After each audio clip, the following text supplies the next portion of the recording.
வணக்கம் பவித்ரா. கேரளத்தில் இருந்து காரைக்கால் செல்லும் அகல ரயில் பாதை பணி கடந்த சில மாதங்களாக நடைபெற்று வருகிறது. இந்த பணிக்காக திருவாரூர் ரயில் நிலையத்திலிருந்து ஜல்லிக்கற்களை சரக்கு ரயில் மூலம் அவ்வப்போது அனுப்பப்பட்டு வருகிறது. அந்த வகையில் இன்று காலை திருவாரூர் ரயில் நிலையத்திலிருந்து பேரளம் காரைக்கால் தண்டவாளம் அமைக்கும் பணிக்காக ஜல்லிக்கற்கள் ஏற்றப்பட்டு திருவாரூர் ரயில் நிலையத்திலிருந்து சரக்கு ரயில் புறப்பட்டது. இந்த நிலையில் 12 பெட்டிகள் கொண்ட இந்த சரக்கு ரயில் புறப்பட்ட சிறிது நேரத்தில் சரக்கு ரயில் என்ஜின் பெட்டியானது தண்டவாளத்தை விட்டு கீழே இறங்கி உள்ளது. இதனையடுத்து சிறிது தூரம் ஜல்லிக்கற்களில் சறுக்கிக் கொண்டு சென்று தானாக ரயில் நின்றுள்ளது. இதனையடுத்து ரயில் ஓட்டுநர் கொடுத்த தகவலின் அடிப்படையில் நிறுவனத்திற்கு வந்த ரயில்வே போலீசார் மற்றும் அதிகாரிகள் உடனடியாக தண்டவாளத்தை கீழே இறங்கிய சரக்கு ரயில் என்ஜின் பெட்டியை விட்டு மீதமுள்ள பெட்டிகளை மாற்று என்ஜின் மூலம் அந்த இடத்திலிருந்து அப்புறப்படுத்தினர்.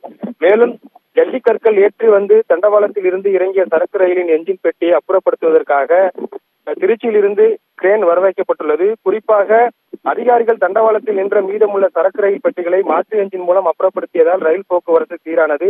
சரக்கு ரயில் தண்டவாளத்தை விட்டு இறங்கிய நிகழ்வு அப்பகுதியில் சிறிது பரபரப்பை ஏற்படுத்தியது. பவித்ரா, விவரங்களுக்கு நன்றி ஜெய்வீன்.